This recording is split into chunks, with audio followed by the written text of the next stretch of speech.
En el Evangelio según San Mateo, en el capítulo número 3. San Mateo capítulo 3, versículo 17. Mateo capítulo 3, versículo número 17. Dice la palabra de Dios: y hubo una voz de los cielos que decía: este es mi Hijo amado, en quien tengo complacencia. ¿Qué les parece si nos colocamos en pie y oramos? Querido Padre Celestial, gracias por la oportunidad de reunirnos en este santo lugar para estudiar su palabra. Señor, gracias por los ángeles que nos acompañan, pero gracias por la presencia y la dirección de su Espíritu Santo. Que en esta hora Él nos traiga a través del predicador palabra de vida para la vida eterna. Que cada amigo y amiga presente en este salón, pero también aquellos y aquellas que nos siguen en cualquier lugar del mundo, que cada hermano y hermana, aquí en este lugar o allá en cualquier espacio, cualquier lugar de la tierra, puedan hoy, Señor, recibir del Santo Espíritu palabra de vida para la vida eterna. Que hoy, Señor, escuchemos la palabra de Jehová, que vive y permanece para siempre.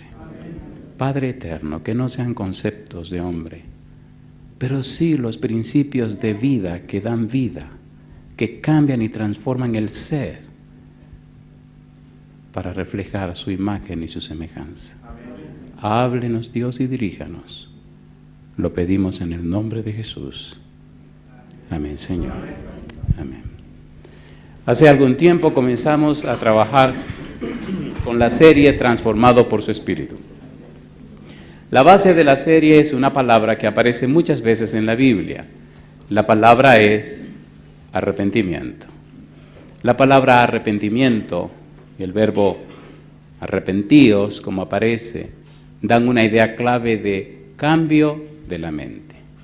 En el idioma griego, metanoeo y metanoia lo que hablan es de cambio de la mente, una mente cambiada.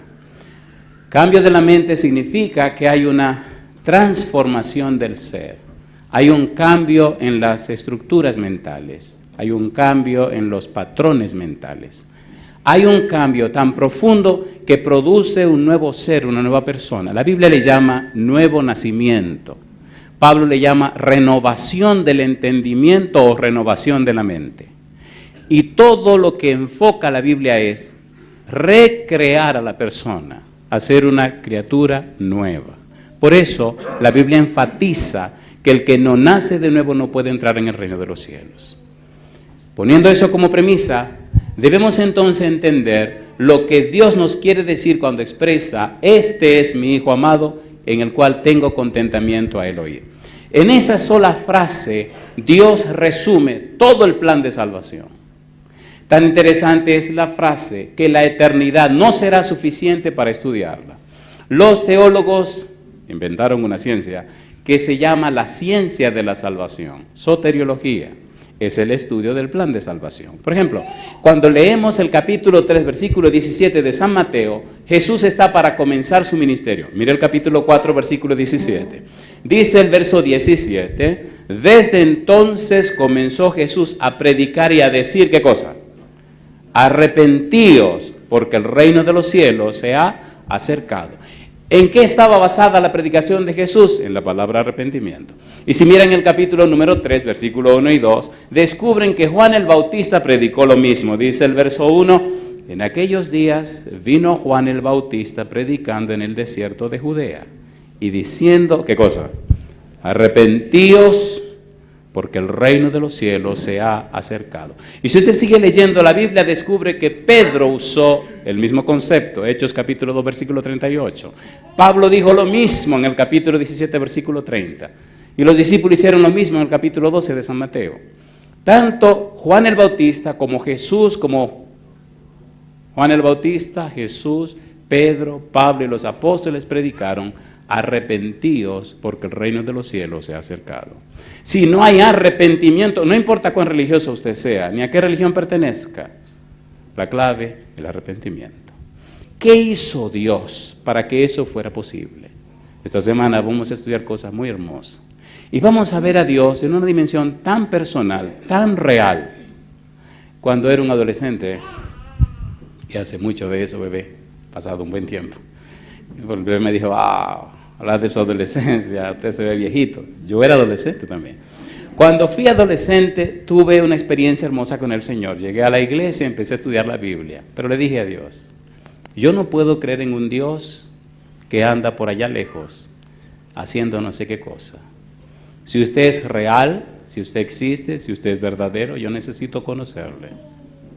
Acepto la Biblia, está bien, pero yo necesito saber si usted es real.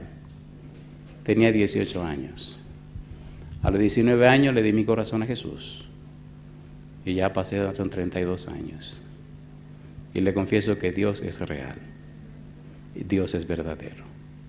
No solo por lo que dice la Biblia, sino porque Él quiere ser amigo suyo y relacionarse con usted.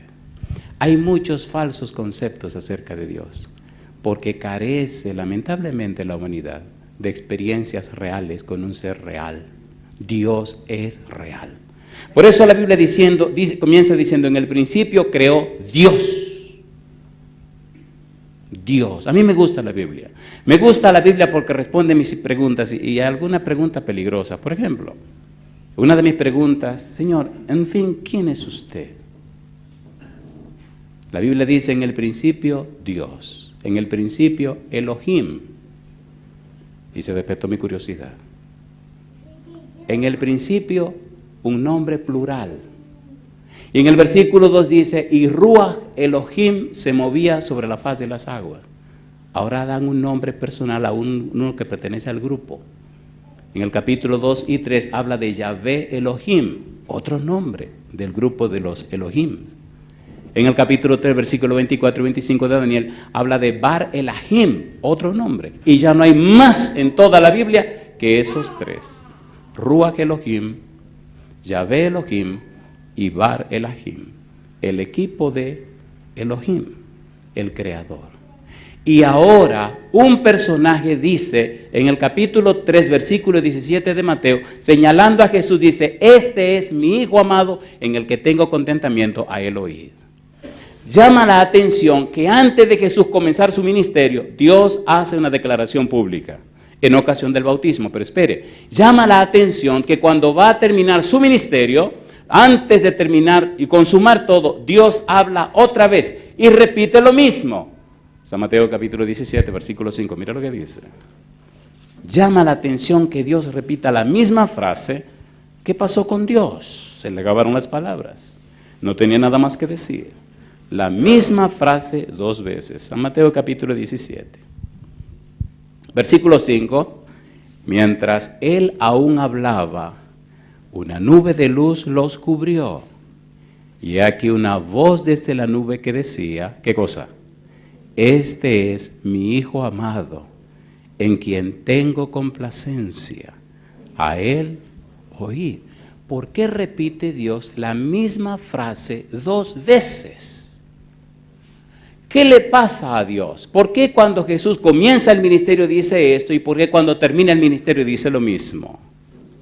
Pablo intenta explicar lo que Dios está haciendo. Hebreos capítulo 1, versículo 5 en adelante. Vamos a leer mucho la Biblia porque se supone que estamos predicando la palabra de Dios, no los conceptos del pastor Portes. Hebreos capítulo 1, versículo 5 al versículo 8. Vamos rapidito a ver si el tiempo nos da para llegar hasta donde debemos llegar.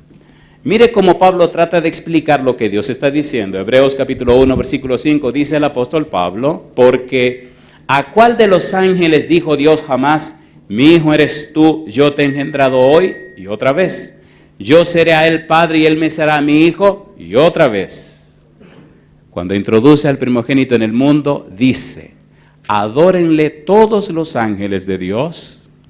Ciertamente, de los ángeles dice, el que hace a sus ángeles espíritus y a sus ministros llama de fuego. Y añade, mas del Hijo dice, tu trono, oh Dios, por el siglo del siglo, cetro de equidad es el cetro de tu reino. Tres cosas. Pablo presenta a Jesús como el Mesías, el Hijo amado. Presenta a Jesús como aquel que debe ser adorado por los ángeles. presenta a Jesús nada más y nada menos que como aquel ser divino que tiene un trono donde se sienta. Pero mire qué curioso, capítulo 1, versículo 1 y 2. Pablo también dice de Jesús: Dios, habiendo hablado muchas veces y de muchas maneras en otro tiempo a los padres por los profetas, en estos postreros días nos ha hablado por el Hijo, a quien constituyó heredero de todo y por quien asimismo hizo el universo. Dios. Usted no puede conocer a Jesús si no conoce a Dios. Usted no puede entender a Jesús si no entiende a Dios. Usted no puede vivir cerca de Jesús si primero no vive cerca de Dios. Primero, Dios. Para poder exaltar a Jesús necesita exaltar a Dios. Porque Cristo vino a hablar de Dios. Porque Cristo habló acerca de Dios. Por eso es clave entender la frase de Dios: este es mi Hijo amado, en el cual tengo contentamiento a él oír. Pablo nos dice, ese Hijo amado es el Mesías, ese Hijo amado es Dios que se hace hombre, ese Hijo amado tiene un trono. Juan el Bautista también quiere explicar la frase, este es mi Hijo amado, en el cual tengo contentamiento. Mira lo que dice Juan el Bautista. San Juan capítulo número 1, versículo 15. Vamos rapidito, queridos, porque entender esto produce en la mente humana un cambio, una transformación. Hace en nosotros un efecto tan poderoso que nos convierte en personas completamente distintas, completamente cambiadas.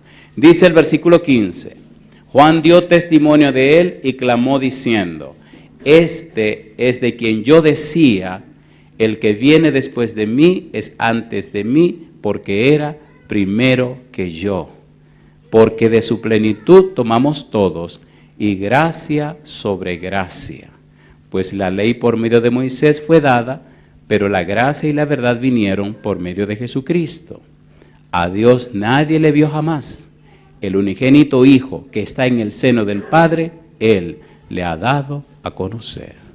Número 1. Este es mi Hijo amado, significa este es el Mesías, significa este es Dios que se hace hombre.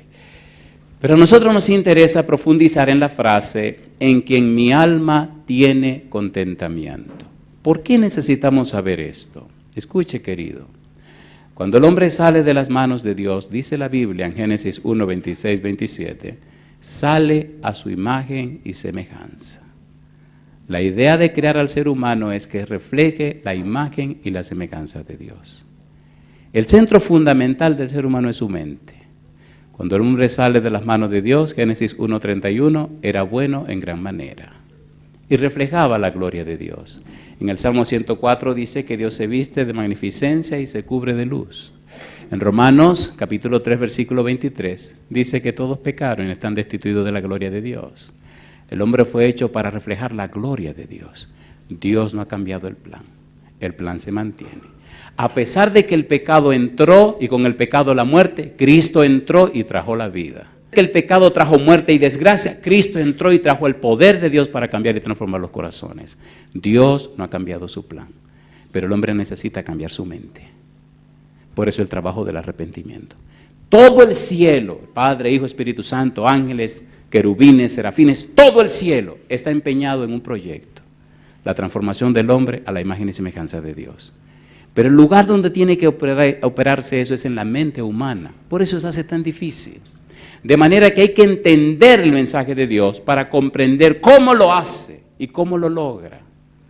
Viajando por cualquier lugar del mundo he visto tantos cambios y transformaciones. Por ejemplo, hace un par de semanas estuvimos en una ciudad que se llama Austin, en Texas. Austin es la capital del estado de Texas. Allá conocí una señora que se llama Flor. Posiblemente Flor esté viendo esto en este momento.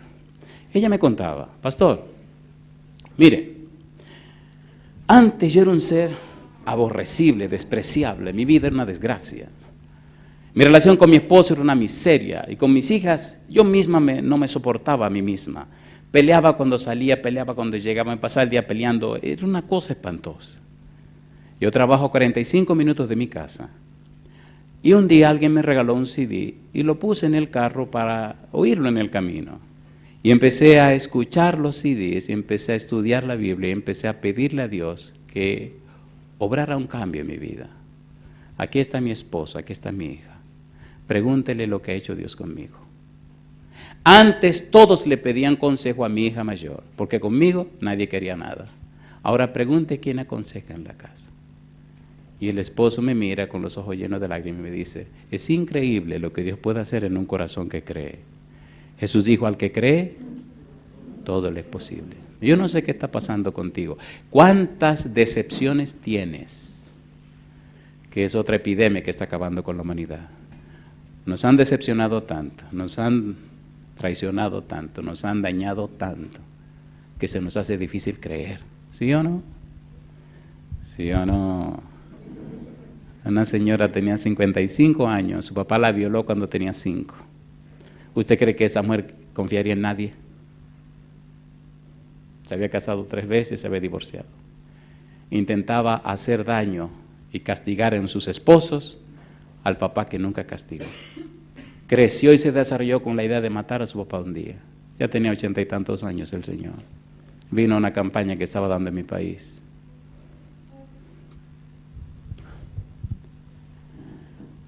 Y empecé a hablar de cómo Dios es capaz de cambiar vida y transformar corazones. Y empezó a llorar.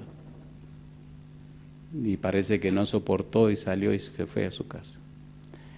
Al otro día por la mañana, era domingo, a las 6 de la mañana, empezó a tocar el timbre de mi casa. Y dije, wow, ¿a quién se le hizo tan temprano que vino a visitarme a las 6 de la mañana? Pensé que era algún vecino que venía a anunciar que se estaban llevando los mangos, porque frente a mi casa había una mata de mango, unos mangos sabrosísimos. Y entonces la gente acechaba que usted se acostara y se dormía para subirse por la verja, subir encima de la casa y empezar a robar mango. Y algunos eran muy celosos de los mangos y venían a avisarme. Pero mentira, era para que le dieran mango a ellos también, o sea que eran los vigilantes de la mata de mango. Y dije, ¿quién será el que se levantó tan temprano? Porque los domingos caía mucho mango por la mañana. Y cuando abro la puerta, no, es la señora, yo no la conocía. Me dice, pastor, digo, dígame, yo soy fulana de tal, ¿me puede atender? Oh, claro que sí. En mi casa había una puerta de madera, pero delante de la puerta de madera había una puerta de hierro, porque hay personas que venían a visitarlo y usted no los invitó y vienen con malas intenciones, así que busqué la llave, abrí la puerta y la señora entró. Me contó su historia, terminamos llorando los dos.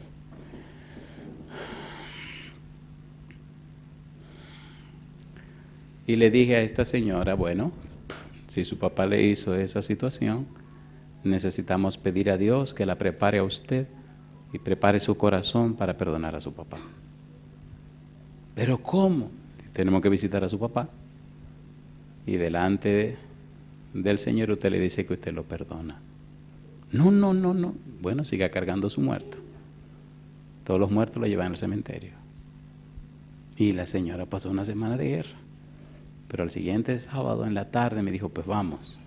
Y fui a visitar a este señor con su hija. Escuche. ¿Alguna persona aquí que tenga 55 años? ¿Nadie tiene 55? Yo tengo 51. Bueno, veo una mano ya tímida, una mano levantada al final. Una mano sin timidez, ¿verdad, María? Muy bien, sin timidez. Fuimos a visitar a este señor. Cuando entramos a la casa, él estaba inválido. Estaba sentado en una silla y las piernas las tenía encima de otro lugar. Cuando entramos a la casa, que él la vio, se tapó la cara con las manos, empezó a llorar. La hija rapidito gritó, llorando, papá, yo vine a perdonarte. Hace muchos años que yo no vengo a verte. Y tú sabes bien todo lo que yo quería matarte. Y él comenzó a gritar y a decir, yo no lo quería hacer, yo no lo quería hacer. Yo no sé qué fue lo que se me metió, yo no sé qué fue lo que hice, yo no lo quería hacer. Se abrazaron, empezaron a llorar y nos quedamos 3 horas de la tarde. Y ella les repetía una y otra vez. La señora creyó en las promesas de Dios. Y gracias al cielo, el resentimiento, el remordimiento, el enojo, la ira, el odio, el rencor, el Señor lo arrancó y lo sacó de su corazón. Ahora yo te hago una pregunta. ¿Qué fue lo que hizo Dios para tener derecho de cambiar corazones? ¿Qué fue lo que hizo Dios para tener derecho en la tierra cuando Jesús dice en San Juan capítulo 12 que en la tierra hay un príncipe, se llama Satanás?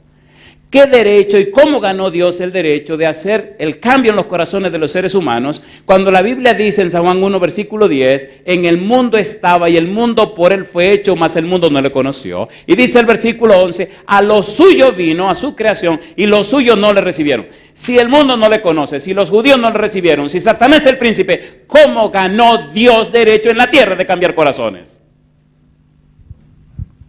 Dice San Mateo capítulo 3, versículo 17. Este es mi Hijo amado, en el cual tengo contentamiento. A Él oíd. ¿Cómo ganó Dios ese derecho? La frase, en quien mi alma tiene contentamiento, tiene que ser explicada por el mismo Dios. Siendo que lo dijo 2 veces, Él tiene que explicarnos a nosotros a quién se está refiriendo. Ya vimos que la primera parte habla del Mesías, pero ¿y la segunda parte? Isaías capítulo 42, vamos rapidito, Isaías 42. Vamos a entrar en una parte muy hermosa, pero debemos hacerlo rapidito a ver si completamos todo. Isaías 42, versículo 1, habla Dios. El mismo Dios dice estas palabras, verso 41, dice, he aquí mi siervo, yo le sostendré, mi escogido. Y ahora dice, en quien mi alma tiene contentamiento. He puesto sobre él mi espíritu, él traerá justicia a las naciones. Mi siervo. La palabra siervo significa esclavo. Espere. La idea de esclavitud en la Biblia no es igual a la idea de esclavitud en el mundo secular. De hecho, cuando tenga tiempo, lea el capítulo 21 del libro de Éxodo. Allí descubrirá, número 1, que un esclavo judío con otro amo judío solo era esclavo 6 años. Número 2, los esclavos tenían derechos y privilegios. Número 3, si un amo maltrataba a un esclavo, siendo judío y el esclavo judío, podía llegar a ser sometido a acciones de la justicia. Hay toda una teología, hay todo un asunto de lo que es siervo en el lenguaje bíblico y en el lenguaje judío. Se le llamaba siervo a un profeta, se le llamaba siervo a un sacerdote, se le llamaba siervo a un rey, siervo, un servidor, pero la palabra es esclavo. Así que mi siervo, como dice Dios, se refiere al Mesías. Y más adelante mencioné en el capítulo número 2, el versículo 2, versículo 3 y 4, habla de que traería justicia, hablando de Jesús. Pero lo que nos interesa es la palabra siervo, en quien mi alma toma contentamiento. Este siervo, este que vendría como el siervo de Jehová, es nada más y nada menos que el Hijo amado, es nada más y nada menos que el Mesías. ¿Cómo conectamos esto con el Señor Jesús? En el libro de Isaías, capítulo 53, mire lo que dice Dios con relación a este siervo. Mire qué cosa linda. Y aquí empezamos la experiencia hermosa de esta ocasión. Isaías capítulo 53, Dios hace una descripción maravillosa de este siervo. Versículo número 6.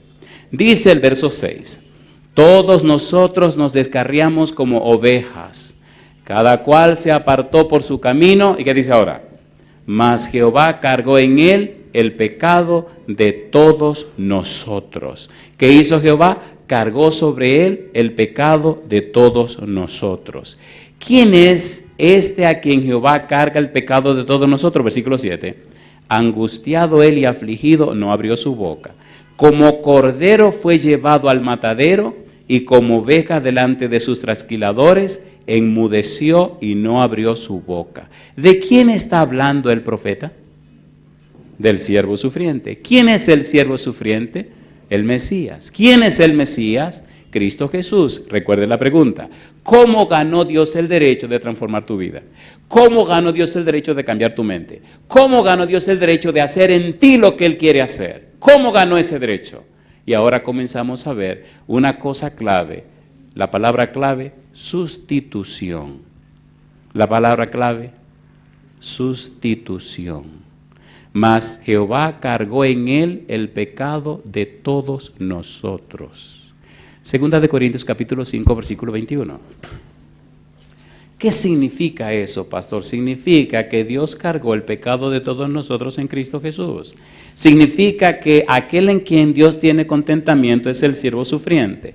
Significa que Dios ganó el derecho de cambiar tu mente por el sacrificio de Cristo Jesús. Significa que hubo una sustitución, Cristo en lugar tuyo. Versículo 21.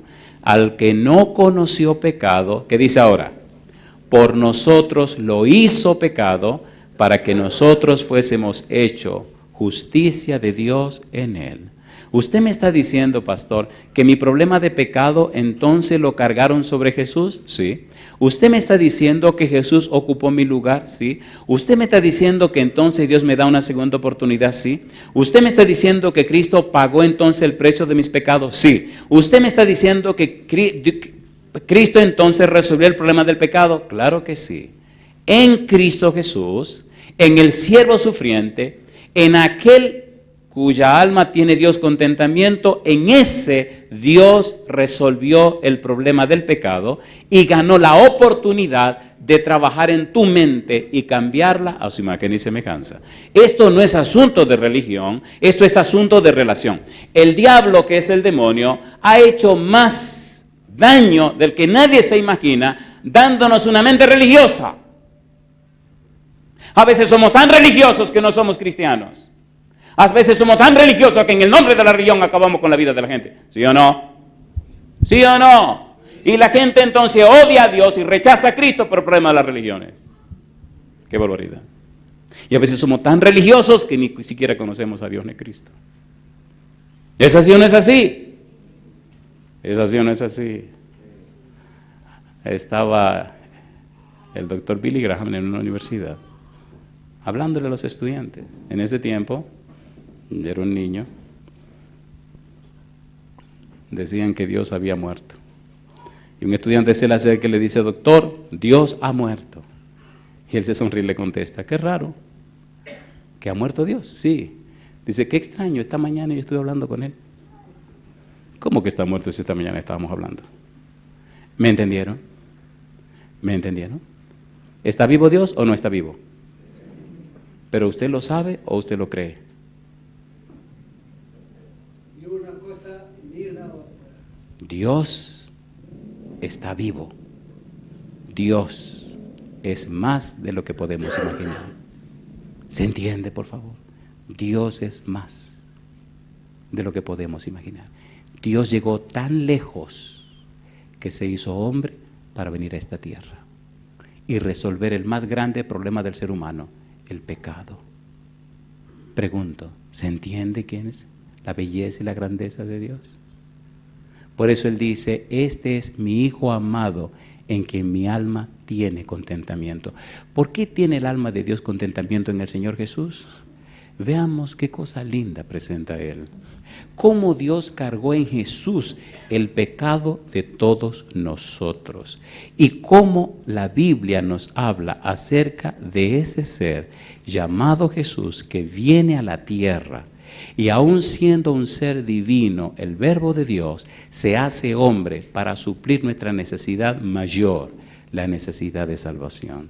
En el libro de San Juan, capítulo 1, el versículo 29, dice Juan el Bautista. San Juan capítulo 1, versículo 29. ¿Qué nos dice la Biblia? ¿Qué nos dice la palabra de Dios?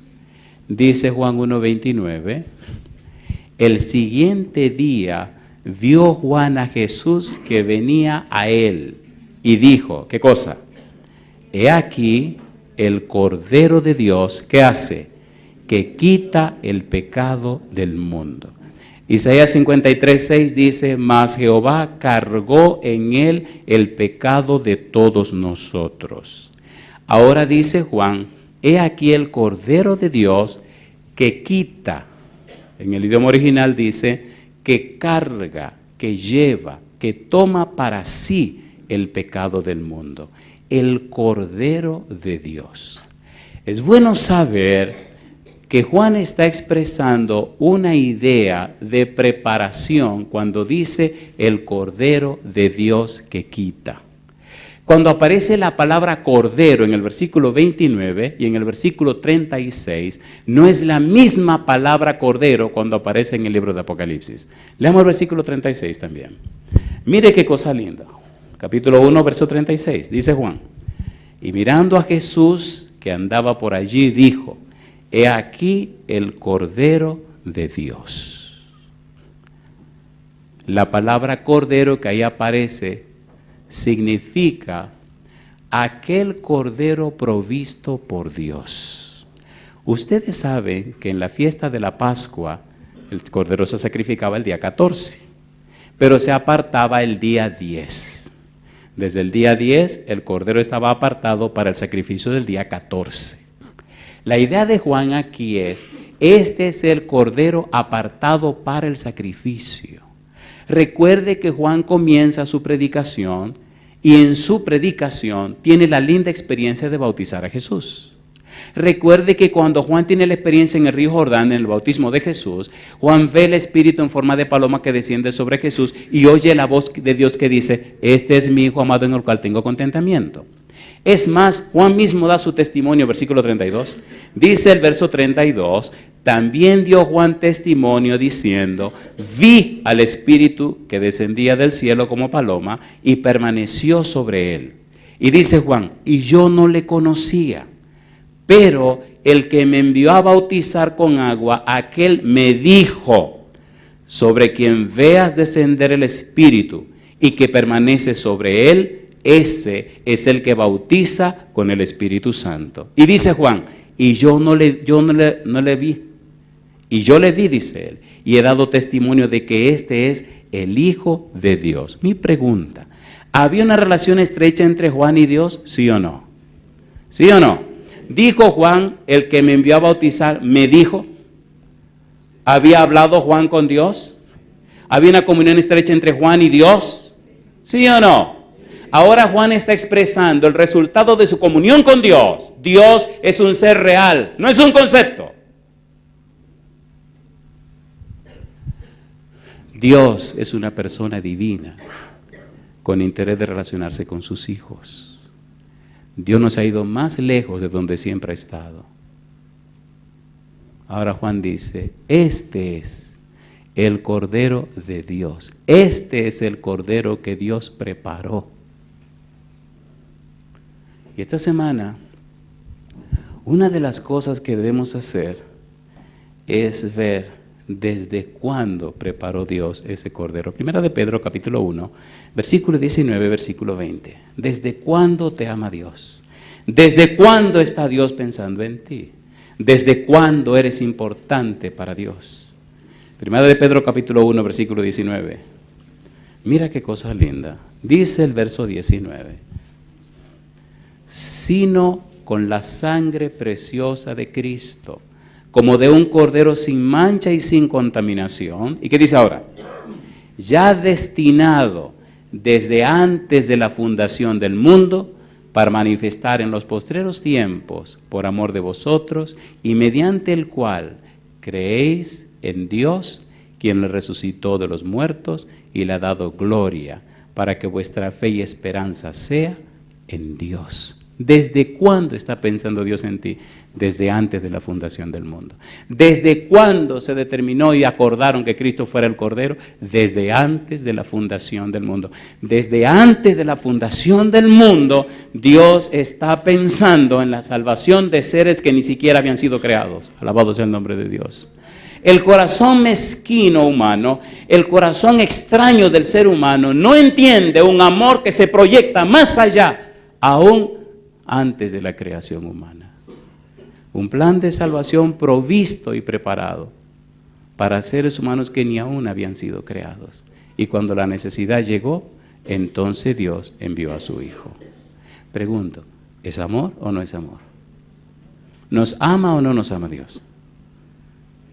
¿Nos ama o no nos ama? Nos ama. Y grito a los cuatro vientos. Porque de tal manera amó Dios al mundo, al pecador, al borracho, a la prostituta, pero también al médico, al abogado, a aquella persona que tiene una vida limpia, a todos. Porque de tal manera amó Dios al mundo, que ha dado a su Hijo único para que todo aquel que en Él cree no se pierda, mas tenga vida eterna. Dios es un ser real, es una persona real. Y la persona de Cristo lo demuestra y lo presenta. Pero mire qué cosa linda, mire qué más. Juan nos presenta en una forma clara: este es el Cordero que Dios ha preparado. Este es el Cordero que Dios ha señalado. Este es el Cordero que Dios ha determinado. Este, el siervo sufriente. Este, el Mesías prometido. Este es el Cordero de Dios. Llama la atención que Cristo no es ajeno a su misión. Llama la atención que Cristo sabía en detalle a qué venía a la tierra. Mira lo que dice Juan 4:34. No somos hijos de una casualidad. Juan capítulo 4, versículo 34, la Biblia nos dice que Cristo estaba consciente de su misión. Él estaba consciente que era el Cordero de Dios.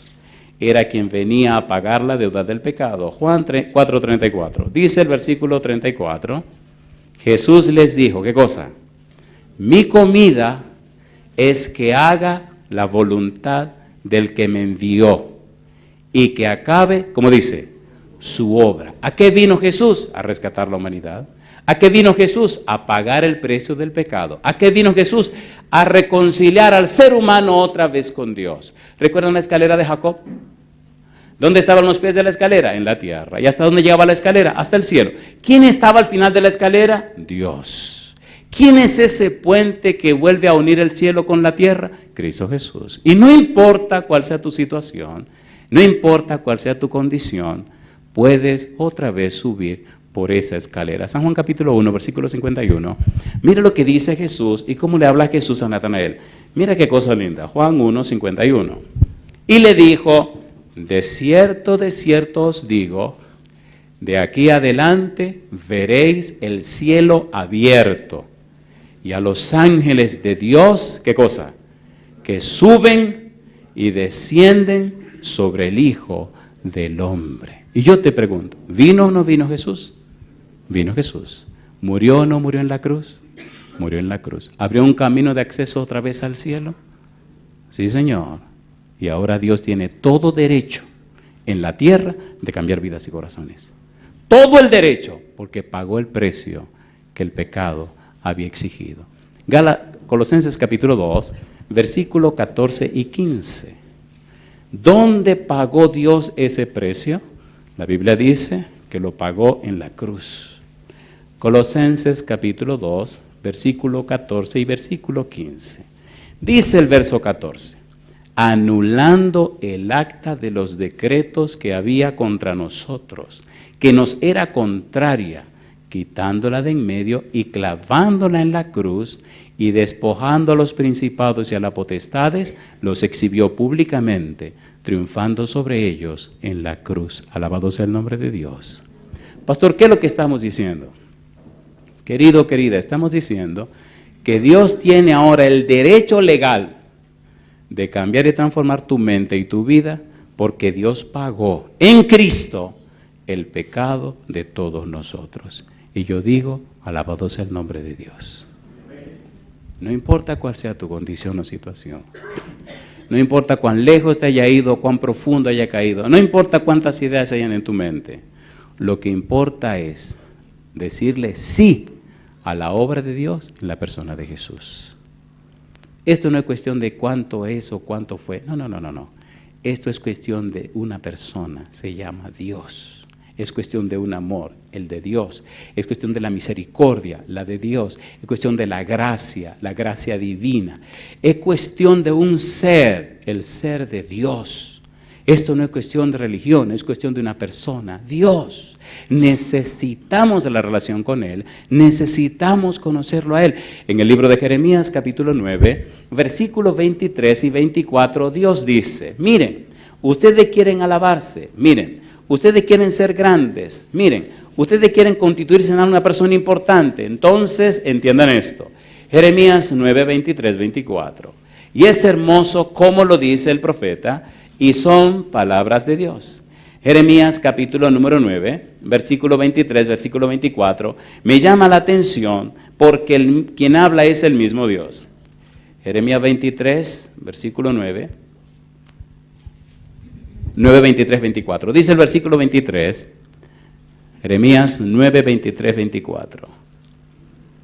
Este pasaje es tan hermoso que llama la atención. Así dijo Jehová: no se alabe el sabio en su sabiduría, ni en su valentía se alabe el valiente, ni el rico se alabe en sus riquezas. Mas alábese en esto el que se hubiere de alabar, en entenderme y conocerme, que yo soy Jehová, que hago misericordia, juicio y justicia en la tierra, porque estas cosas quiero, dice Jehová. ¿Cómo dice el versículo 24? Mas alábese en esto el que se hubiere de alabar, en entenderme y conocerme, que yo soy Jehová, que hago misericordia, juicio y justicia en la tierra, porque estas cosas quiero, dice Jehová. Dios envió a Cristo Jesús para resolver el problema del pecado. Y llama la atención que el problema del pecado no era un asunto local. ¿Dónde comenzó el pecado? En el reino de los cielos. ¿Dónde se levantaron las expectativas y el conflicto? En todo el cosmos. Es un conflicto cósmico, un conflicto que cubre toda la tierra, y no solo la tierra, cubre todo el universo. La situación de la tierra, el evento tierra, el caso tierra, la presencia de un ser como Jesús en la tierra, llamó la atención de todo el universo. La iglesia, usted y yo, somos tan importantes para Dios, somos tan trascendentes para Dios, que nos involucra no solo en el asunto, en el haber humano, sino más allá en el cosmos, más allá en el mismo reino de los cielos. La experiencia del arrepentimiento, la experiencia de la transformación por el Espíritu Santo, la experiencia de ser una nueva criatura, la experiencia de tener una nueva mente, la experiencia de ser un nuevo ser, involucra no solo la experiencia humana, va más allá, involucra a los ángeles, involucra al universo. Es tan importante que le permitas a Dios cambiar tu vida.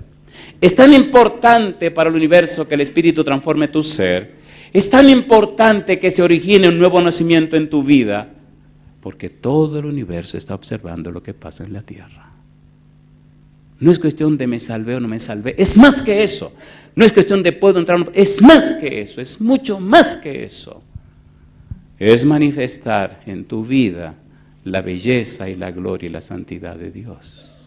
Por eso dice 1 Pedro 2, 9, que dice: mas vosotros sois linaje escogido, real sacerdocio, nación santa, pueblo adquirido por Dios. ¿Con qué propósito dice?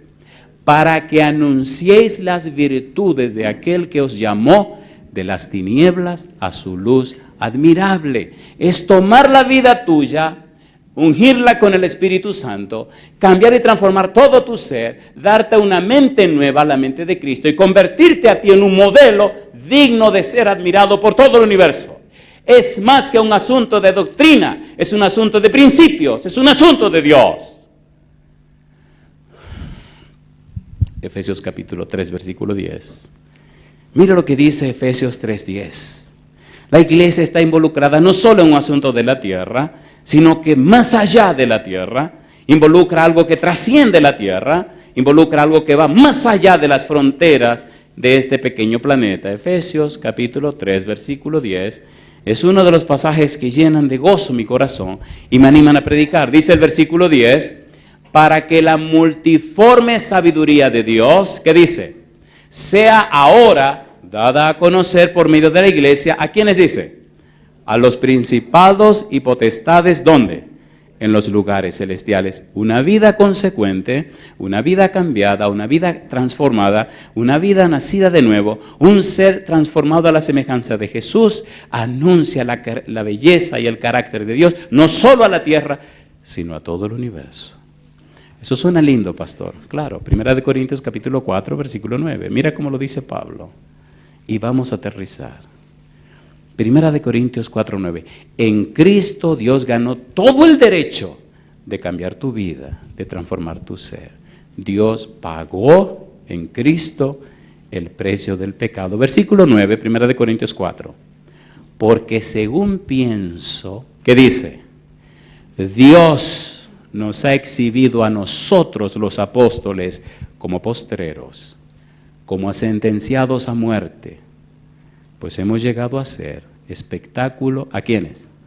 Al mundo, al cosmos, a los ángeles y a quiénes más, y a los hombres. ¿Dónde están los hombres? En la tierra. ¿Dónde están los ángeles? En el cielo. Y el cosmos es todo el universo. Cuando conoces a Jesús, cuando te entregas a Jesús, cuando da la oportunidad de que tu cuerpo sea convertido realmente en templo del Espíritu Santo, cuando el Espíritu cambia y transforma tu vida a la semejanza de Cristo Jesús, entonces tu vida se convierte en un testimonio, no solo a los hombres, pero también a los ángeles. No solo a los ángeles, pero a todo el universo. Es un asunto personal, no es un asunto corporativo. Por eso, no ataques, no critiques, no condenes, ni te pongas a pelear con religiones. Acércate al Señor. Deja que el Espíritu transforme tu vida, que trabaje en ti. Pregunto, ¿tiene Cristo ovejas en diferentes lugares, sí o no? ¿Las está recogiendo, sí o no? Entonces conviértete tú en un testimonio vivo para que esas ovejitas puedan llegar realmente a donde tienen que llegar. Segunda de Corintios, capítulo 3,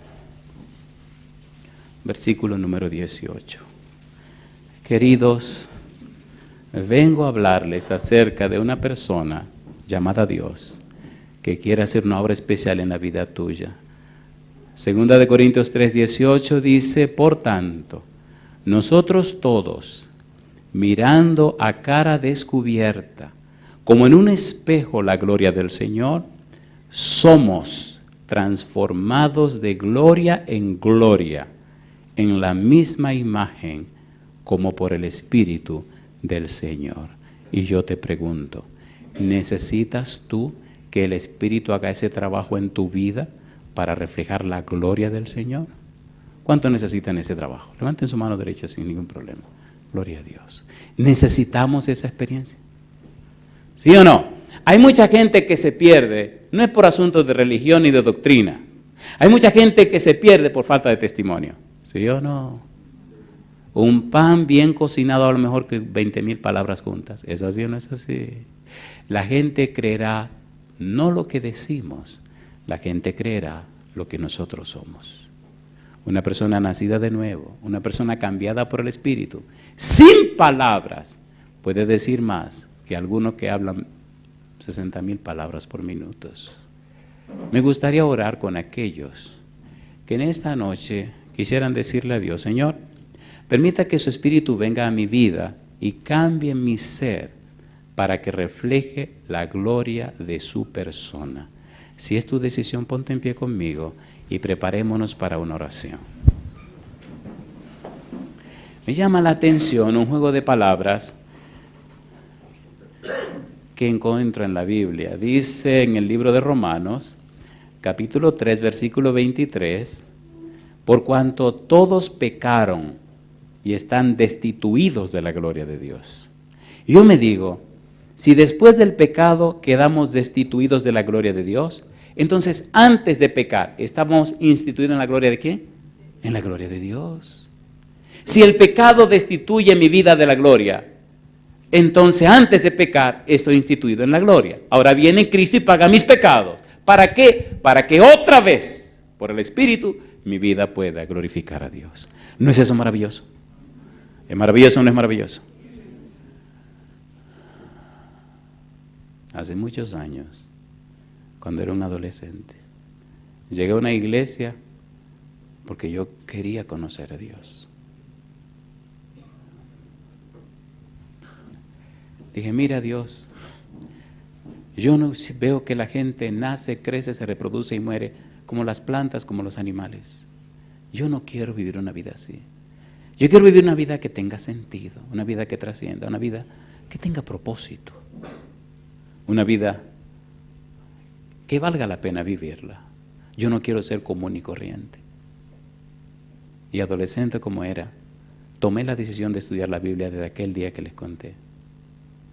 Trabajaba en una oficina para un ingeniero civil, Fernando Santana, se llama ese hombre. Y uno de los socios de la firma mandaba a hacer casas por cantidad, tenía muchísimo dinero. Me recuerdo que una vez trajo $1,000,000 en una bolsa de papel. Y me dijo, el ingeniero está esperando este dinero. Y me dejó la bolsa encima del escritorio.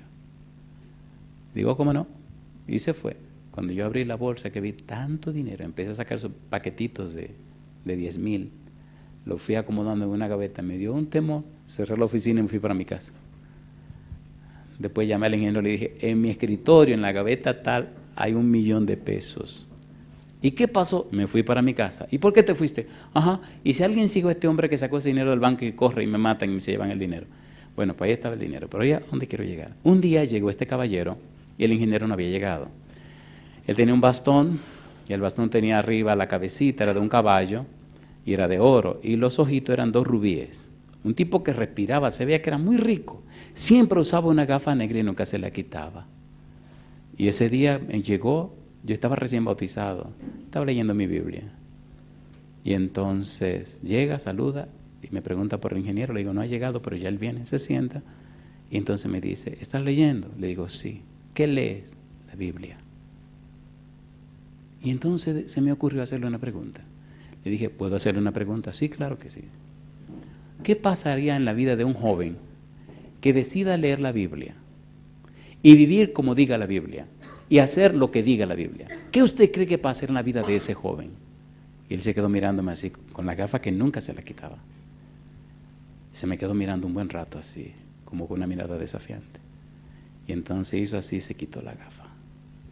Cuando yo le vi los ojos a este hombre, tiene unos ojos tan tristes, tan tristes, tan tristes, que se me quedó mirando así, los ojos le parpadeaban. Y con la gafa en la mano me dijo, mire joven, si usted decide leer la Biblia y hacer lo que la Biblia dice y vivir como la Biblia dice, jamás tendrá que lamentarse de nada y jamás tendrá que arrepentirse de nada. Haga eso y entenderá lo que es vivir. Se levantó y se fue. Jamás lo volví a ver. Yo tenía 21 años. Pasaron 30 años. Ya no soy tan joven, pero he dejado mi vida para vivirla como dice la Biblia. Tal vez no tenga el privilegio de cumplir 31 años más. Una cosa sé, el que hace la voluntad de Dios permanece para siempre. Si al ponerte en pie estás diciendo, yo quiero hacer lo que dice Dios, entonces levanta la mano conmigo y oremos. Querido Padre Celestial, levantamos la mano, Señor, para agradecer su interés por nosotros. Agradecemos su amor por nosotros. Agradecemos su misericordia hacia nosotros. Querido Dios, agradecemos el regalo que nos dio en la persona de Jesús. Estamos conscientes que Cristo sabía de todo esto y lo hizo también por amor a nosotros. Por eso, Dios, agradecemos también a Jesús. Hay muchas cosas que la entenderemos en la eternidad, pero las que son reveladas queremos entenderlas ahora. Queremos comprenderlas ahora porque están registradas en su santo libro. Padre Santo, Padre amado, gracias, porque a pesar de todas las dificultades que se presentaron para que esta reunión no fuera posible, hoy estamos aquí en su presencia, para la gloria de su nombre. Y queremos oír palabra de Jehová, la palabra que vive y permanece para siempre. Y queremos ahora, Señor, que su Espíritu Santo descienda sobre cada persona presente, pero también sobre aquellos y aquellas que nos ven en cualquier lugar del mundo, que ellos también sean cambiados y transformados para la gloria de su nombre. Santo Dios, lo pedimos en el nombre de Jesús. Amén, Señor.